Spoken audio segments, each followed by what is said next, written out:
All right, we're gonna do a full discussion, but I'm gonna look at a couple moments because these moments are kind of illustrations of what I saw in Tyson Fury. When he gets caught right here, look at his eyes. He's like, oh. Another moment, he gets caught right here. Look at his eyes. He's like, oh. So that's important because we're gonna talk about everything that went into this. No matter who you think won the fight, the fact that Fury had to take it that so serious and that his coach had to tell him not to engage, that tells you a lot about the level of competitiveness this fight was. And I don't think anybody's going to argue that Tyson Fury was not forced to compete. He couldn't play around. In the judges' eyes, he won, but look at how many people disagree. Sometimes it's not just about getting the win on paper. It's also about how the people's perspective and the people's eyes. Fury was stunned in the post-fight interview. He got asked 3 different questions and kept saying the same answer. He's like, Francis, he's a tough fighter. This is, all of that. Francis is a tough go for anybody. He's a big black Terminator. He stands in front of you and breathes heavy. You'll connect with a big right hand and he'll just not move. He's like a brick wall. And then if he catches you, we saw what happens. So we saw the knockdown and you see Fury's eyes. He's like, what? So, and like everybody, I was surprised to see Fury with his hands in his pockets and being more reserved than he was for Wilder. Think about that. Wilder, he was way less reserved, even in the very first fight. So Francis quite literally rebooted him to factory settings and had him looking like the old Fury. When is the last time you seen Fury go back to like the little head face and all that, all that? So, and here's the crazy part. Now think about how many heavyweights Fury outclassed. When he was showboating, he was dancing around, having fun, taunting. How many heavyweights did he do that to? He tried that with Francis, and then after 3 rounds, he got dropped, and he said, you know what, let me take it serious. And he had no choice. And here's the crazy part. Now think about how many heavyweights Fury outclassed. When he was showboating, he was dancing around, having fun, taunting. How many heavyweights did he do that to? He tried that with Francis, and then after 3 rounds, he got dropped, and he said, you know what, let me take it serious. And he had no choice. Fury said he took this seriously. A 12-week training camp. He said he usually only does 6 weeks normally. He said he did 12 weeks for this. So either he lied, or Francis deserves a ton of credit. There was no point in the fight where I felt like Fury was going to stop Francis. However, in that 8th round, I thought Francis could possibly get Fury out of there. Sometimes you lose the boxing match, but win the fight. Let's look at that 8th round. Like this moment right here, steps in with the jab. Tyson Fury stunned a little bit, and he's trying to follow up. And to me, this is what I see. I could be wrong, but I feel like whenever Tyson Fury is hurt, you see him like lean down, kind of like put his head out, and he's kind of like ducking down like that. So in this moment, when he was leaned over like that, I'm like, he's hurt, because he was having trouble defending himself and everything like that. I feel like he kind of goes into a defensive mode right there. And so I think Francis had him hurt in that 8th round. He kind of was beating on him for the rest of that round. And then this is another place where he runs into issues, and we're gonna talk about this later on. But in these situations where he tries to get on the inside, normally he can bully people because he's way bigger and stronger than them, but he's not bigger and stronger than Francis. So Francis is performing good in the late rounds, the 8th round, which is crazy because you'd think Fury would be untouchable, especially because of Francis's gas tank.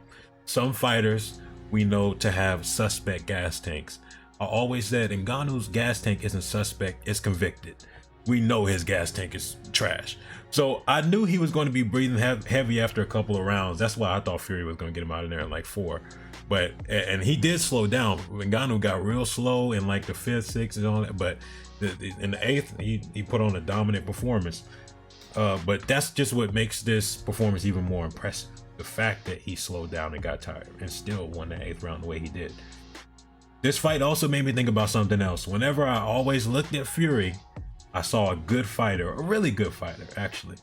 But when I heard people speak about Fury, he was compared to the likes of Ali, saying he's more skilled than almost any other heavyweight in history, saying he's untouchable, saying he's ridiculously amazing. Basically, Tyson Fury had so much hype behind him. And I still think Tyson Fury is a really good fighter. I still think he's one of the best heavyweights of all time. There's still questions around it, but yeah, I think he's still one of the best heavyweights of all time. It's just my instinct. People say he's more skilled than almost any other heavyweights in history, saying he's untouchable, saying he's ridiculously amazing. And for all those very same reasons, nobody gave Ngannou a chance.